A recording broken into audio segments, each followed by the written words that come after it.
misaotranao jeso malalo tratrizao fotona mamizao ianaranay antongotrao izahay izay mpianatrao koambitenenare jeso malalo izahay iaino tsaranao ka irote niavy aminao itoetsapetsakao amponaya koambitenenare jeso malalo izahay iaino tsaranao ka irote niavy aminao itoetsapetsakao amponaya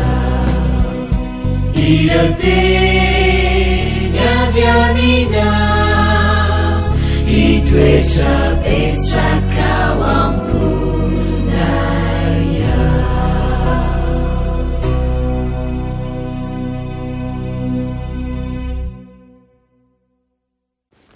Fahalanarabantsika tsirairay avy-indray tonga eto amin'ny fandraisana ny lesona ho an'ny tanora sokiny isika amin'ity anio ity manasanao hatrany ihany koa hanaraka izany hatramin'ny farany. Alohandirantsika ny amin'izany nefa dia vavaka isika.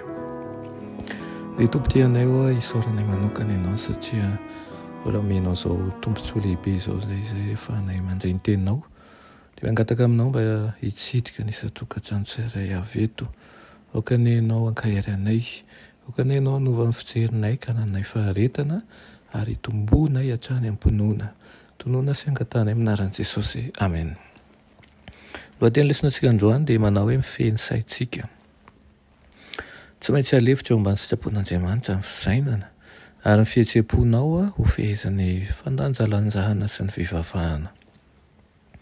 Tsy nomena antsika mba andehanana arak'izay tiany ny fahavaha-mahazo sary an-tsaina raha mandeha amin'ny tsy izy manko ny eritreritra dia tsy arak'izay tokony ho izy ihany koa ny fihetseham-po. Ny eritreritra ny fihetseham-po ihany koa anefa no manefi ny fitondrantena.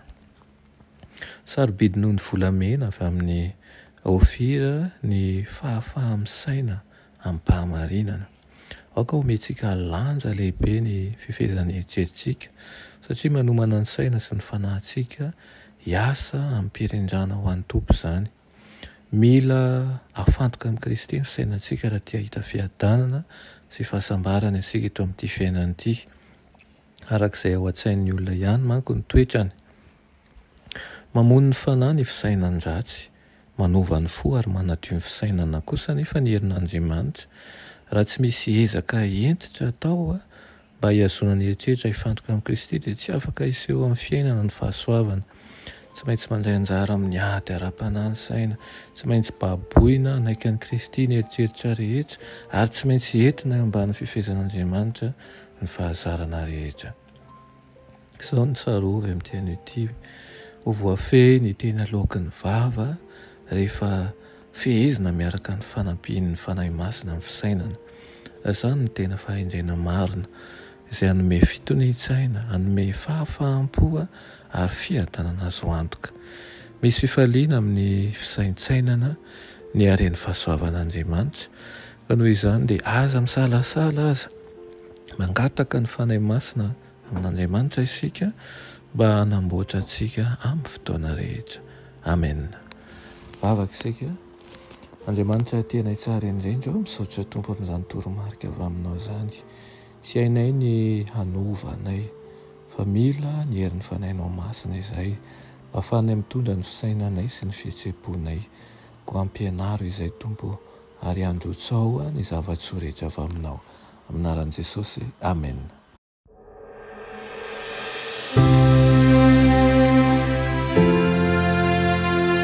Mianatra eo an-tongotry Jesosy isan'andro.